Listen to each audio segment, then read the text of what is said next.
Who are the most influential players in today's NBA, and where does Nikola Jokic rank among them? Plus, what is Nuggets culture? How do you define it? We'll talk about all that and more on Locked On Nuggets. You are Locked On Nuggets, your daily Denver Nuggets podcast. Part of the Locked On Podcast Network, your team every day. Welcome to Locked On Nuggets, your daily Denver Nuggets podcast, part of the Locked On Network, your team every day. Thanks for joining us and making us part of your day, part of your week, part of your lives. Appreciate you guys being an everyday or checking us out daily and making us your first listen. We do appreciate you guys joining us on whatever platform that you've chosen, whether you're on Apple Podcasts or Spotify, or if you're on YouTube. Make sure to go to youtube.com/LockedOnNuggets. Hit the likes button, hit the subscribe button. It's the best way to support the show. We appreciate you guys being a part of our community. You can't join the live show if you join over on the YouTube, or you can join folks like Joe's hanging out with us. Steve's in here. Lots of folks will be hanging out with us nightly for this Sunday night's World's Finest edition of Locked On Nuggets. My name is Matt Moore. I'm the senior NBA writer for the Action Network, joined by Adam Mares. He's director of content for DNVR. Check out all the great stuff over at the DNVR.com, as well as their pre and post game shows on the daily during the season, and Nuggets content every single day. The amount of you guys don't do these like 35-minute shows. We do either. y'all go. You have thoughts. You have. We snake drafted weird stuff though. We are. It is a challenge, man. I was telling Adam before we went on that even compared to most times, this is an especially dead time in the NBA news calendar. Like, there's less stuff than usual right now, but that'll all pick up here in a few weeks. We'll let you know that one of the things that we're going to talk about today, we're going to talk about the most influential NBA players. Adam brought the subject to the table today. So we're talking about that. Plus, there was a conversation on Twitter that I was kind of monitoring and following and reading about what is Heat culture. And it got me thinking about the different teams and what their cultures are. And so I wanted to kind of do a segment. We'll talk about that a little bit later about what is Nuggets culture? How do you really define Nuggets culture? And what does that mean beyond just having Nikola Jokic? We'll talk about what that means for the Nuggets and kind of try and define it as we go along. But we start today with a discussion on the most influential NBA players in today's game. And Adam, I'm very curious to know, before we get into the list of players, I'm really interested to know through what framework do you think about the idea of being influential? Yeah, so to me, it's almost twofold. One is just strictly on basketball, influencing the direction of the game. But I do think there's a second one, which is influencing the culture of the game, or influencing the culture of the league. And for the top players, I think we tend to think of that that impact both. Kobe Bryant impacted both the way it was played and the philosophy and mentality and things people cared about, or this or that. Allen Iverson probably in similar ways. But I do think that there are players that totally impact the basketball and don't at all impact the culture. We might even get to one. And I think there are players that totally impact the culture and don't impact the sport whatsoever. Because it's funny just to think about, like, I'm actually like experiencing this in real time. So Friday's show was, I was talking about the top 100 list that I put out, the Elite 100. And the biggest, man, I wanted to talk to you about that. I completely forgot. We're gonna have to do another show on this. I don't get your feedback on it. Oh, that's a shame. No. Honestly, here, let me just get to this quickly, Matt. No. Let me get to this quickly. I loved the top part of the draft. It might be my favorite order, and it was bold. And so I salute you on it. Like, you had a very bold and I think consistent way of grading. You know how you arrived at that, because your top like 7 is completely different than I think what most people's top 7 is. And I think I agree with your list. You did have some, though, later on, Michael Porter, that I definitely would contest. But you know what? That's everybody's list. But one of the things that was interesting about it, the most heat I got on it was for how low I put LaMelo Ball. And I'm willing to reevaluate that. And I'm going to do an updated list probably next month per my editor's request, because it killed on SEL. And so we're going to do an updated version. I mean, because I'm so into it, I love the project. But I'll probably move LaMelo up. But one of the things that I really did kind of learn is, like, LaMelo Ball is like hugely popular. There is like this entire current that runs on the NBA, under the NBA, of the AAU and like hoop mix culture that goes completely underneath kind of like the mainstream talking points of who's good, who's dominant, who's in the MVP. Like LaMelo Ball, I think is actually a really, and because I've been wondering why he's on so many commercials, like the league had him in like league pass commercials and like he pops up pretty regularly. And the reality is that like LaMelo Ball is like hugely popular, even though I'm like, but like what he hasn't, like one, he hasn't done anything. Two, I don't love the way that he plays, but it's really wild. But he's like an example of a player that's like, I actually do think is pretty influential as a personality, even if his accomplishments and his game hasn't really done anything on the floor, hasn't had a chance to really do anything on the floor. How influential do you think he is, though? There, like, of that ilk, is he the most influential, or is he just among guys that are influential? I would say he's among a list of guys when I would not have included him before. Okay. Right. So, like, I would actually say that like LaMelo Ball is more influential based off of some of the conversation that's been around him since before he was drafted than even say a Ja Morant, when Ja's like led teams to top playoff spots, has been an MVP like finalist, like these types of things. I think LaMelo is actually more influential, which is like a really interesting kind of dynamic between I think what you're getting at here, I don't know if I would use influential, but there is something, I don't know what it is, but like Bol belongs to this category as well. I think Thon Maker randomly probably did. But Peyton Watson belongs to this as well. I was just about to mention Peyton Watson. Yeah, Peyton Watson is in this world where there is a popularity thing amongst players that have been part of the big circuits and big names and stuff kind of come through the ranks. And not all of those guys work out. Like some of them fall by the wayside. And obviously new players arise and get there. But there is this like, oh, we're part of the group that went back to 8th grade together. And we kind of all were along the same stretches. And LaMelo for sure. And yeah, like I said, Bol, Peyton Watson, those guys fit in there. If we talk about kind of from the game perspective, I think if we look at the previous kind of generation that's still playing, the ones that are kind of going through now, LeBron's interesting because it's hard to evaluate how influential he is because no one can replicate what he does because of his combination of skill and athleticism and size. Like that combo is very difficult to replicate versus one of the reasons that Steph's probably, in my opinion, the most influential player since Jordan. He is. Yeah. Well, Kobe is right up there, but okay, go ahead.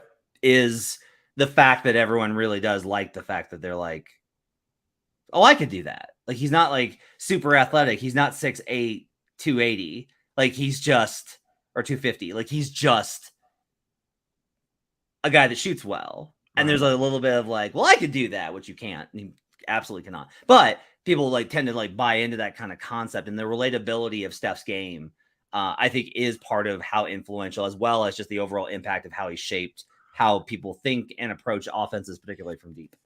Well, he changed the game as much as any player in terms of how it was played. You know, the shot, he unlocked something about what was possible with shooting that there was previous, say, this like invisible, this glass ceiling, so to speak, right? There was this ceiling on what people thought, and he obviously shattered that. And now the game will never go back. The genie will never go back in the bottle. We're shooting threes from here on out for the rest of the existence of basketball.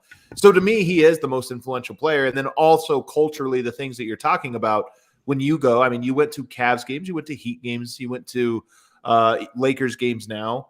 They pale in comparison to what happens when the Warriors come to town in terms of how many people are watching warm up, how many people are in there early and glued to Steph Curry and going crazy for Steph Curry. It's wild to think. And it's not like the Warriors had that much wind at their backs for this, the way the Lakers do, or some of this other stuff. Steph Curry made that organically. So to me, he is easily the number one most influential player. And then he gets the secondary part, Matt, where how many teams has he played for? Just one. So he played for just the one team. He won all these titles, and it is in stark contrast to the era of which he played, which was the super team era with guys changing teams, and he shines the brightest. He's the most popular and all these things. So I think for both of the, or all of those reasons, Steph is easily number one. So I'm doing, to kind of add on to that as one last point. I totally agree with you on your assessment.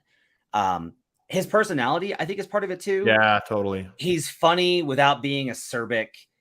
He's religious without it being overbearing. Right. He's pleasant and nice without being too much so goofy. I'll give another one that you personally disagree with, but I think you could step away from your own feelings and probably agree with it.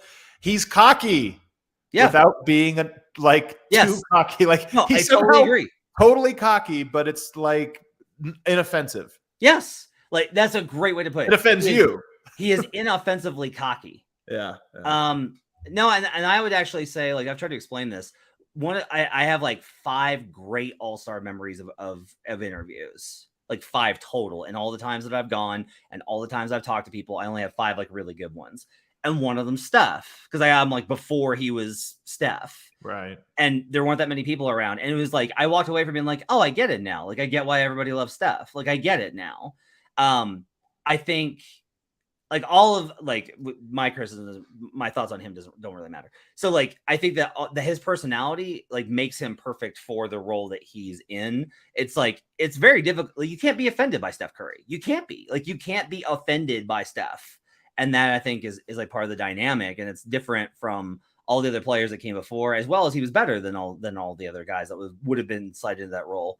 I want to get to your number 2 in a second, but one thing that I was kind of thought about talking about the Warriors, an interesting kind of side thing here is I'm starting my preseason work on win totals, and I decided to start with Phoenix because I was like, I got to figure out what the hell this roster is.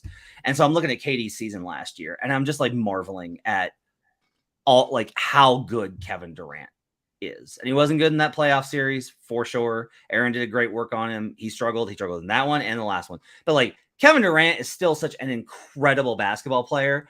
And looking back at where he was coming into the league and his first 3 years in the league and where we're at now, the fact that I very strongly feel that KD is going to get at least a little bit lost to history is wild, because I feel like he is not going to be nearly as influential to the game. And like some of that's like, well, yeah, because again, he's 7 foot tall, but still just like the combination and greatness that he has in his game. And the fact that it hasn't translated to like the way that I was kind of thinking about today is I was like, Kevin Durant is one of the greatest players I've ever seen, but he has not had one of the greatest careers I've ever seen or anything close to it. Right. I don't know. I mean, if we talking KD now on this list, or because a KD, I think is an interesting one to me is in terms of like not influential. I mean, he's influential, and I guess like he was really tall, but I just think that was inevitable. There's a lot of tall players that play a perimeter-oriented game. But I just don't know how influential Kevin Durant is. I think he's a very unique personality. So nobody's aspiring to be Kevin Durant's personality. Not that you judge it as negative, but I just don't think he's setting a mold where everyone's like, I want to be like KD. He's his own person. He's kind of a loner. And then stylistically, man without a country, bouncing around all these different ways. I honestly just don't know. He's in the Giannis category where what he does is impossible to replicate, similar to what you talked about LeBron. And then personality-wise, accolades-wise, all those things, I just don't know if anybody's looking and going, I want to be the new KD. How many guys do you have ranked on your list? So I actually didn't rank them. I can rank them pretty organically, but I just have more than anything. I've got about 10 guys here that I think are interesting to discuss. Some of them are pretty quick, but there's 3 or 4 that I think are worthy of a discussion. All right, we'll get to Adam's list of the most influential players in the NBA on the other side. But first, I need to tell you about FanDuel Sportsbook. Get ready for the NFL season with incredible offers from FanDuel, America's #1 sportsbook. Right now, new customers can bet $5 and get $200 in bonus bets guaranteed. Plus, all customers who bet $5 will get $100 off Sunday ticket from YouTube and YouTube TV. I've already got mine set up. I've got 3 TVs in the basement. I cannot wait for September 11th or 7th to get here so that I could start having all those games on the TVs. I'm so psyched to be not only watching, but betting all those games. Super excited for NFL season. Now is the best time to join FanDuel. This app is easy to use, and you can bet on everything from spreads to player props and more. Visit FanDuel.com/lockedon and kick off the NFL season with an offer you won't want to miss. FanDuel, official partner of the NFL. We'll be right back on Locked On Nuggets. Back here on Locked On Nuggets, thanks for joining us and making this part of your day. Matt Moore and Adam Mara talk about the most influential players in today's NBA. Hit me with another one, Adam. I want to talk about. So we went through Steph and LeBron. I want to just give one more thing about why LeBron is number 2 to me, or would be number 2 no matter what. And it's not always positive. LeBron ushered in the player empowerment era. I don't think that would have happened without him. It certainly wouldn't have happened to the degree without him. And I think his number one legacy in the NBA is likely to be that in terms of impact. I do think he'll be heralded as the best or second best player ever, all-time great, all of those different things. But I honestly think the biggest impact will be the league. Where is the league most changed from his presence and his career? It'll be from the idea that players now leverage their own advantages against their team in a way they never did before. I'll go a step further and say it's even beyond that. And it goes to, if you talk about, there was like a lot of discussions in the 2011 lockout. And one of the things was like KG and Kobe were pretty annoyed. They were like, guys, let's just get back to work. Let's just get back to ball. And a lot of it, like there was pushback from like LeBron's generation, in part because those guys were all trying to build themselves as businesses. And so those negotiations were looked at for them through a different kind of viewpoint. And you see some of the ramifications of that in honestly how superstar weighted most of these contract negotiations are now. But so that's like part of it is LeBron is not just an athlete. He's also a business and a production company and a brand and a sponsorship engine and a philanthropy expert. Like I've always said, this is that LeBron's the omega of sports athletes, because he is everywhere. Even more so than Jordan, who sort of by his own greatness and the time he was in, like those things were attached to him in some ways beyond his own doing. But he deserves a lot of credit. He was smart about it. He was shrewd about it. But LeBron was much more intentional in terms of I am more than just this. I'm doing all these different things. Yeah. In a way that I do think will continue. These are not in order. I think Russell Westbrook's impact on the league is pretty understated, in large part because two things. I think I don't want to credit him or blame him rather for this, but his contentious attitude towards media is certainly he was the first and loudest of a type that I feel has gone on. And then number two, we're in the era of fashion. And again, he didn't start the trend, but he certainly took it to its furthest route in a way that now is common. He was one of, if not the first guy to really say, no, we're not just doing fancy clothes or a nice suit or this or that. We're doing high fashion. And now when Shai Gilgeous-Alexander walks in wearing, a robe or something, it's not weird anymore. It's like, oh yeah, that's what NBA players do. It's also interesting in that he shows the capacity that you can have as a personality force, but also the restraints that on-court success does put on that. Where Russ might have been one of the most influential players ever if he had been able to lead his team to a title, if he had, if the Thunder had won multiple titles, with KD, all these types of things. Even with KD, even as the second best guy on the team, the second best guy, he would have been hugely influential, right? And so instead, I feel like he'll probably get lost a little bit to history. You don't hear a lot of the young players being like, who do you model yourself after? Being like, I model myself after Russell Westbrook. And part of that is because it's hard to duplicate his athleticism in his prime. But also because the success, I think, guides a lot of you want to be like a winner. You emulate yourself after winners. And Russ, despite having a ton of success, that guy's been to a lot of conference finals.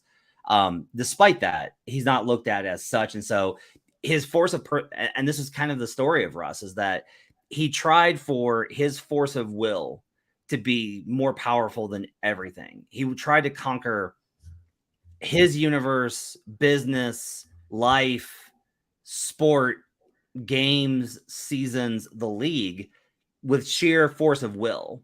And there's only really so far that you can go with that approach, because Jordan had such a cerebral approach to adapt his game, and Russ never did. Well, I going back to LeBron, one thing, and it pertains to Westbrook, that I think is underrated about LeBron is he brought the all-around player back to being the mold.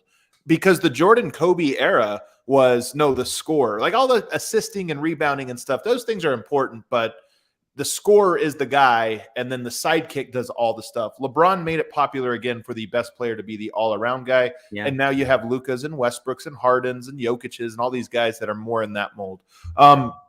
Going back to another player here, I think Luka Doncic is going to be extremely influential. And I was thinking about this, Matt, from a basketball standpoint. When I was coming up, I'm 39, so I'm coming up in the 2000s, the 90s and 2000s. First step, quickness, jab step, crossover. That was everything you worked on. You never worked on the slow game. In fact, to me, it's the weirdest thing. Luka, and I see this at the gyms, even like playing with guys, and even me doing it a little bit. The way he plays, just very, very slow and methodical, and it's just like gain a step here, gain a step here. It's most people think like you go from 0 to 10, like you got to get all the way to the rim in one move or quick and then go. And Luka really does like 8 moves, but they're not really moves. They're just, I gained 2 feet. I gained another foot. I gained another 2 feet. And then he's at the rim. And now I see Shea do that. You see so many players that play that style. And I think that Luka was the first to really popularize that. Even LeBron, I was watching a Cavs game from 2008. Even LeBron was all straight lines, like just quick. Just once you go, you're going full speed.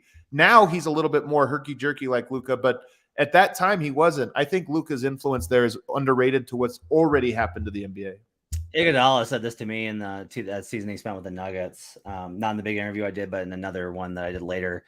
We were talking about defense, and he told me that because I was talking about like the mental game. I always kind of posed him the question of like the mental game of defense versus the effort game of defense. And he was like, it's not really that. He's like, defense in the NBA is a battle of space. And can you limit them from getting to the space that they want to get to? Right. And the best players in this league, you cannot keep them from those spaces. They are too good, too crafty, too strong, too athletic. There's multiple ways to get there, but Luka's like maybe the best in the league, up there with Nikola. And even Nikola, I honestly think a lot of the time is like, oh, you're not gonna let me get there? Okay, that's fine. I'm good here.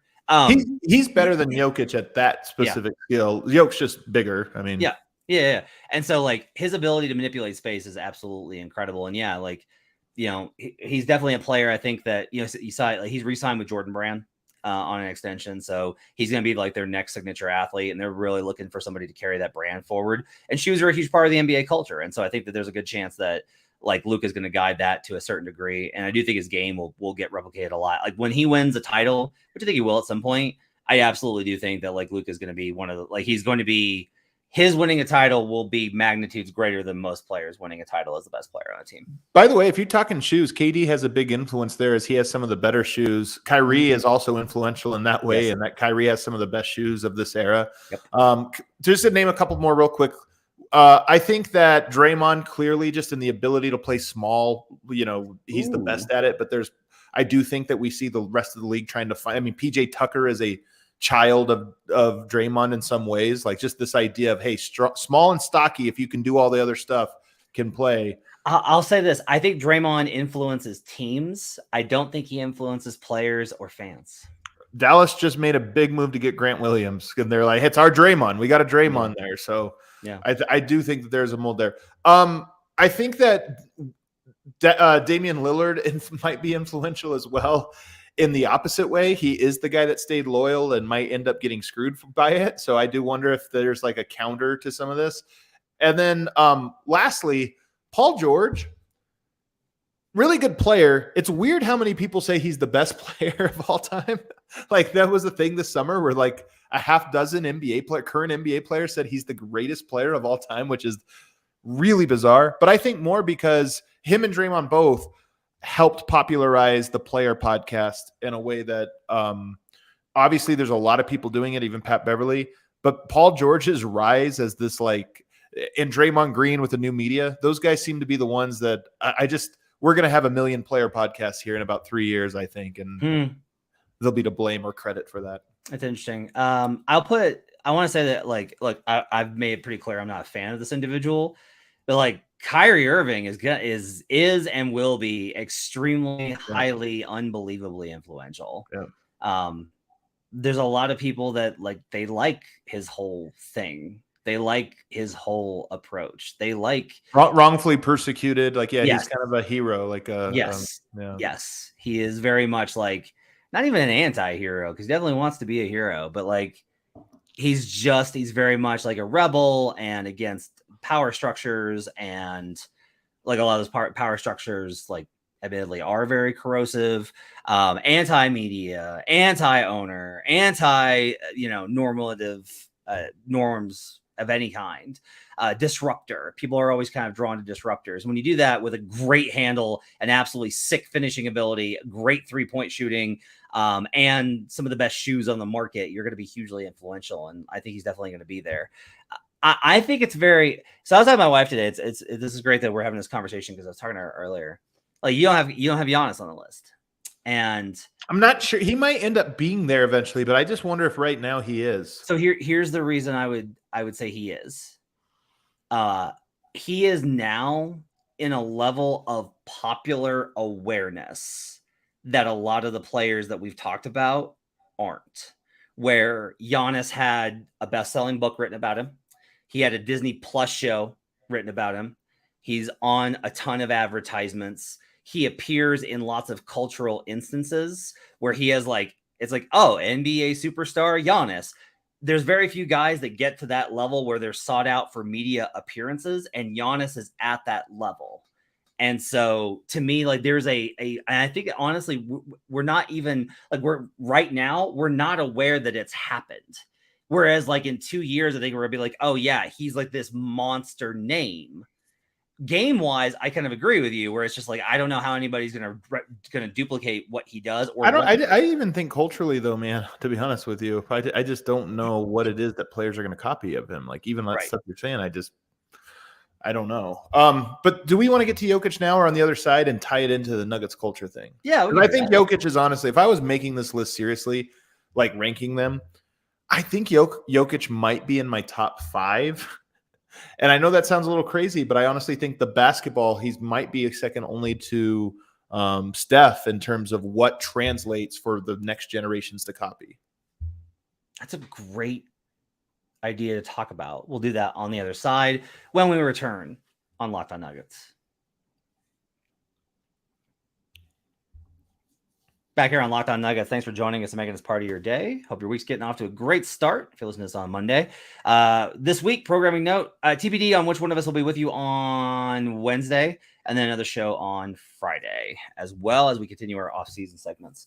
So we're talking about the most influential players in the NBA currently, and we're going to get to Jokic and kind of where he stands. Make the case for me that Nikola Jokic is one of the most influential players in the NBA. Well, first of all, if we just look stylistically, the 2010s were the era of rapid evolution of the NBA. The soul of basketball was in flux there, and it was where is it going to land? And I think we're still figuring out where it finally lands. But the first version, or maybe the first, what felt like the first final version, but turned out not to be, was 4 out, 1 rim roller.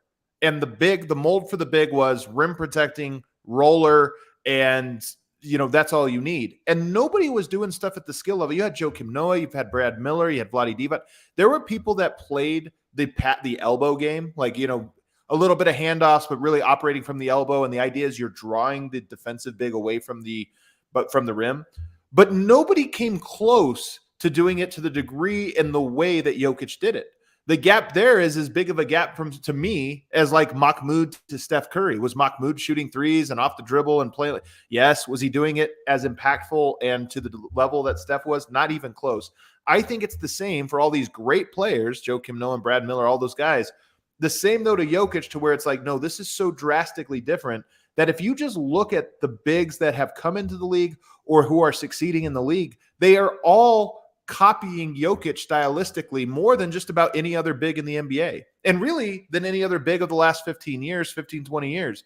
So to me, Jokic's imprint on the game is one of stylistically, what does your center do? What should we try them doing? What should we allow them to space to develop into in a way that would not have happened without him? And then I do think there is also just something to Giannis does this a little bit, but he's more of a wing. Luka does this a lot, and I think we'll continue to. But Jokic coming in the Dirk mold, but being so different mentally and just attitude-wise than Dirk, I think what is sneaky groundbreaking for how Euros are viewed. And him winning is a big part of this. I think it was really important. Dirk won. He had the soft label. I think it was well earned in certain ways. There were things that he came up small in, but then he won, but it didn't break that mold. I think Jokic winning and dominating the way he did, I think we'll see the effects of this down the line of like, yeah, the soft Euro label is probably no longer a stereotype that goes the full spectrum. That's a great take. That's a really great take of that specifically, of Jokic shaping how European players are forever viewed in the NBA. I think that's accurate. Luka will hammer this home, by the way, because Luka, I think, is even like Jokic is really tough, but he's quiet tough. I think Luka is loud tough. Like, yeah, he's loud tough. And if he has any success in his career, I just think it'll be fully shattered by then. What are the bigs that you think are coming in there they're gonna be like Jokic or approach? Well, first of all, like Bam Adebayo, I'm talking about these type of guys. You know, players that are like, how do we use these guys on offense? Whereas I think if Jokic never came through, I think Bam Adebayo is much more of just like a pick and pop big where he's shooting elbow jumpers and doing different things. But instead it's no, we're going to run our offense through him. And can we have him be able to do these like handful of things? I even think a guy like Karl Anthony Towns and even to an extent Joel Embiid, those guys are guys that would have been a little bit more offensive focused, but it's now can we make them the fulcrum in a way that would have, where before it was more, can we make them the go-to scoring guy? Well, it's interesting that you think that, because I also think there's a different expectation now on all of these guys because of Joker. The conversation overnight this summer about Joel Embiid is wild in terms of the differential. You know, now it's like, why don't you make your teammates better like Jokic does? Like, why can't you have the ball all the time? Why can't you do that? And kind of the same thing with Towns, where it's like, why don't you play smart and like take advantage of all these little edges? Like, why don't you play that way? On top of, I'll also say this, that there's been a real cracking of what I had felt like was a little bit of a shell around the conversation of Jokic. It genuinely felt to me for a couple of years like players were a little afraid to credit Nikola for whatever reason. And I have my own theories on why. But like, you heard Miles Turner this summer just being like, there's nothing you can do. It's a nightmare trying to guard him. You know, like all these guys are like, what makes Jokic so great is like, there's now like a very openness to discussing what makes him great. Man, 16-4, and he dominated Anthony Davis. He dominated the Suns. He dominated LeBron. Like, it was just so cut and dry. Yeah. And then the last part here about the influential, I do wonder if, and I think this part is, and this is where we get to Nuggets culture. The way Jokic carries himself as a sort of anti-star, I don't think everybody's going to try to be Jokic in terms of like not having a phone and this or that. But I do think a lot of athletes look around and go, Embiid said this years ago, and he said it a little tongue in cheek, but it was about Jokic, how he's my hero because he's so above all of the social media stuff. And I think all these guys want the fame, but I think they all kind of want it a little bit less every year. Yeah. And I do think they might look at Jokic, and by the time he retires, they might look at him and go, you know, that guy kind of did it right. I kind of wish I could just go ride horses for the summer rather than be followed and be, you know, in the news and all this stuff. And they'll never go full Jokic, but I do wonder if he'll lead in this charge in a way Tim Duncan had no interest in doing. And I don't think Jokic has an interest in being a symbol. But I do wonder if, like, with social media and everything, people will be like, how'd Jokic do it? Okay, maybe this is it. Just be yourself and be out of the eye, and it's actually better that way. Yeah, I mean, it's funny to me seeing how many of these guys have been successful with that approach, and then people still don't kind of it doesn't carry through. It's just really funny to me. I'm like, some of the most successful players we've ever seen have done it this way. Like, there's a way to do it this way. You don't have to. You know what's funny, though? Contrast Karl Anthony Towns' way of talking to Jokic's, and I think this is another one. Karl Anthony Towns is always telling us how good he is. Yeah. Jokic is always telling us that Murray's the best player and this or that. And some of it, like, say what you will about it, but it is weird how Jokic gets the thing Karl Anthony Towns wants, the credit for all of those things, yet he approaches it in the exact opposite way. And I wonder if players will just look at that and go, how do you manipulate a mob? Like, never declare I'm the king. Yeah. The moment you do that, you lose and nobody will ever take you seriously. So you have to almost finesse it in this weird way. It's true. I actually want to table the conversation on what is Nuggets culture for another day. I want to save it, and we'll do that on the next time that you and I are on the next show together. Better change that headline. I'm going to change it. We're going to talk about that. We'll talk about next time on World's Finest. We'll talk about what is Nuggets culture and what to do. But this was a really good discussion. I enjoyed it. Hold on. I love this question from Sale Philly. Next All-Star game, if Yoke is picking team, when does he pick LeBron? That's from Sale Philly.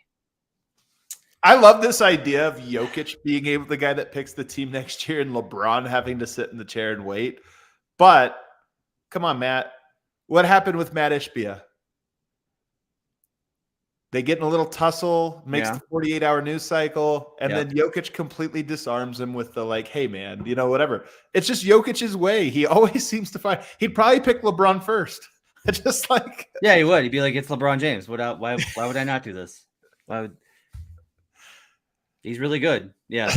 Man, can you imagine them trying to drag Nikola in to do that? And he'd be like, I don't know. I hope they do. I think it would be the coolest thing. I mean, next year, Jokic and Giannis. I mean, Jokic versus Luka? What would be the most fun captains to be forced to pick the team? I think Jokic for sure would be Jokic and Embiid, honestly. Yeah, it'd be Jokic and Embiid. It'd be really funny if it was Jokic and Embiid. That'd be great. Yeah, it'd be great. All right, that's going to wrap it up for Locked On Nuggets. Thanks for joining us, everybody. Hope you have yourselves a great week. We'll be back with you on Wednesday with another episode. Till then, make sure to rate, review, and subscribe. Make sure to like and subscribe on the YouTube page. You can follow Adam on Twitter at Adam_Mares. We'll see you guys again next time on Locked On Nuggets.